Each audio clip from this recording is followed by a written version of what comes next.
రాష్ట్రం యొక్క ప్రగతి అయినా ఆ రాష్ట్రంలో ఉన్న నగరాల యొక్క నిర్మాణము నిర్వహణ ఆ రాష్ట్రానికి వస్తున్న పెట్టుబడులను బట్టి ఆ రాష్ట్ర ప్రగతి నిర్ణయించబడుతుంది. భారతదేశంలో 140 కోట్ల జనాభా, చాలా రాష్ట్రాలు, కేంద్రపాలిత ప్రాంతాలు ఇవన్నీ ఉన్నా ఈ దేశంలో ప్రధానంగా 5 నగరాల గురించే మనం ఎక్కువగా చర్చించుకుంటున్నాం. Delhi political capital, Mumbai financial capital, Bengaluru IT capital, Chennai manufacturing పర్టికులర్గా automobile industry capital, Hyderabad pharma and liveable సిటీగా మనకు గుర్తింపు ఉంది. సో భారతదేశం యొక్క ఆర్థిక ప్రగతి, ఉద్యోగ ఉపాధి అవకాశాలు ఉండి ప్రపంచంలో ఈ దేశానికి గుర్తింపే ప్రధానంగా ఈ 5 నగరాల నుంచి మనకు గుర్తింపు ఉన్నదని మనం ఇక్కడ జ్ఞాపకం చేసుకోవాల్సిన అవసరం ఉన్నది. అధ్యక్ష అదేవిధంగా తమరు కూడా పార్లమెంట్ సభ్యుడిగా ఢిల్లీ వాతావరణం, ఢిల్లీలో ఉన్న కాలుష్యం, పొలిటికల్ క్యాపిటల్గా ఉన్న ఢిల్లీ ఈరోజు పాఠశాలలు సెలవిస్తున్నారు, పార్లమెంట్కి సెలవిస్తున్నారు, నగరంలో తిరిగే వాహనాలకు మీకు సెలవులు ఇస్తున్నారు, పరిశ్రమలను మూసేస్తున్నారు, వ్యవసాయానికి సంబంధించిన పనులను కూడా నియంత్రిస్తున్నారు.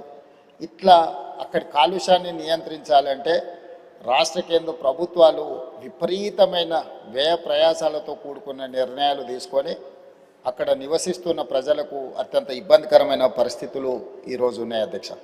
అదేవిధంగా ఒకవేళ ముంబై చూస్తే వర్షం వచ్చిందంటే కదలలేని పరిస్థితి, ట్రాఫిక్లో ఒక్కొక్క ఇంచ్ కదలాల్సిన పరిస్థితి ముంబై నగరంలో ఉంది. ప్రపంచంలో ఉండే పెట్టుబడులు అన్నీ కూడా ఒక ఫైనాన్షియల్ క్యాపిటల్గా ఉన్న ముంబైలో ఈరోజు నివసించలేని పరిస్థితి. వ్యాపార కేంద్రాలు పెట్టుకుంటే ఉద్యోగులు సమయానికి ఆఫీస్కు రాలేని పరిస్థితి.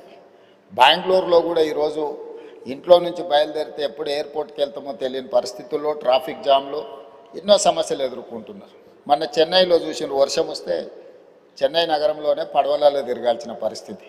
సో ఈ ప్రధానమైన 4 మెట్రోపాలిటన్ నగరాలను వాటి అనుభవాలను చూసిన తర్వాత అత్యంత ప్రశాంతంగా ఒక అద్భుతమైన వాతావరణంలో ఇంతకుముందు సభ్యులు మహేష్ కుమార్ గౌడ్ గారు చెప్పినట్టు Hyderabad is lakes and rock city అని ఒక ప్రత్యేకమైన గుర్తింపే కాకుండా కులీ కుతుబ్ షాయిలు, నిజాంలు, ఆ తర్వాత వచ్చిన ప్రభుత్వాలు ఈ నగరాన్ని నిర్మించి విస్తరించి ఒక చారిత్రాత్మకమైన నగరంగా హైదరాబాద్ను తీర్చిదిద్దారు.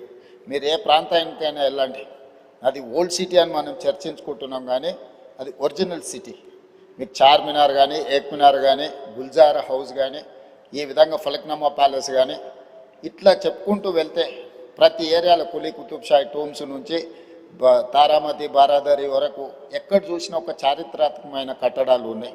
సలార్జంగ్ మ్యూజియం కానీ, సిటీ కాలేజ్ కానీ, ఉస్మానియా హాస్పిటల్ కానీ, హైకోర్టు కానీ, ఉస్మానియా యూనివర్సిటీ కానీ, ఈరోజు మనం ఉన్న ఈ టౌన్ హాల్ కౌన్సిల్, ఈరోజు మనం ఇక్కడ ఒక అద్భుతమైన నిజాం కట్టించిన ఒక అద్భుతమైన పురాతన భవనంలో ఈరోజు మనం సభ నిర్వహించుకోవడం, ఇంత గొప్ప శోభతో కూడుకున్న సభలో ఈరోజు మనం పనిచేస్తున్నాం. ఇట్లాంటి చరిత్ర కలిగిన ఒక అద్భుతమైన నగరం ఈరోజు మానవ తప్పిదాల వల్ల మనం కొన్ని సమస్యలను ఎదుర్కొంటున్నాం. ఇది ప్రకృతి వైపరీత్యాల వల్లనో లేకపోతే మన టెరైనే ఆ విధమైన సమస్యలు, మన భూభాగము, మన ప్రాంతమే ఆ సమస్యలతో కూడుకొని ఉన్నదంటే అది ఒక రకమైన సమస్య.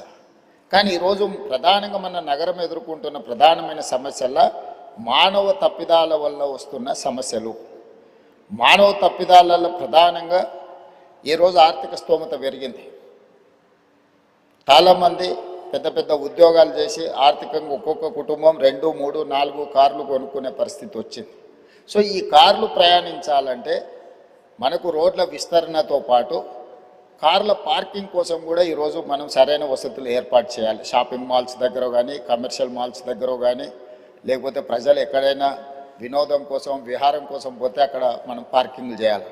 వీటిని దృష్టిలో పెట్టుకొని గతంలోనే మనం మెట్రోను విస్తరించుకోవడం జరిగింది, ఎంఎంటీఎస్ రైలును విస్తరించుకోవడం జరిగింది, బస్ డిపోలను సిటీ అవుట్స్కట్స్కి తరలించడం జరిగింది, రైల్వే స్టేషన్లను ఈరోజు మనం మార్చుకొని అభివృద్ధి చేసుకొని ఈరోజు వివిధ ప్రాంతాలకు మనం చెర్లపల్లి ప్రాంతానికి కూడా కొత్త కొత్త రైల్వే స్టేషన్లు ప్రతిపాదనలు తెచ్చి పూర్తి చేసుకోవడం జరుగుతుంది అధ్యక్ష. రవాణాలో రోడ్లు కానీ, అదేవిధంగా రైల్వే కానీ, ఎయిర్పోర్టు కానీ, పోర్ట్, ఇవి కీలకమైన పాత్ర పోషిస్తాయి. ఒకప్పుడు బేగంపేటలో ఉన్న ఎయిర్పోర్ట్ ఈరోజు మనం శంషాబాద్కు తరలించుకోవడం జరిగింది. సికింద్రాబాద్లో ఉండే రైల్వే స్టేషన్ మీద విపరీతమైన ఒత్తిడి ఉంది కాబట్టి ఈరోజు చెర్లపల్లిలో కొత్త రైల్వే స్టేషన్ నిర్మించుకోవడం జరిగింది. ఆనాడు ప్రజలకు సౌకర్యంగా ఉండడానికి కీర్తిశేషులు జైపాల్ రెడ్డి గారు పట్టణాభివృద్ధి శాఖ మంత్రిగా ఉన్నప్పుడు, డాక్టర్ వైఎస్ రాజశేఖర రెడ్డి గారు ఆంధ్రప్రదేశ్ ముఖ్యమంత్రిగా ఉన్నప్పుడు మనం మెట్రోను తెచ్చుకోవడం జరిగింది.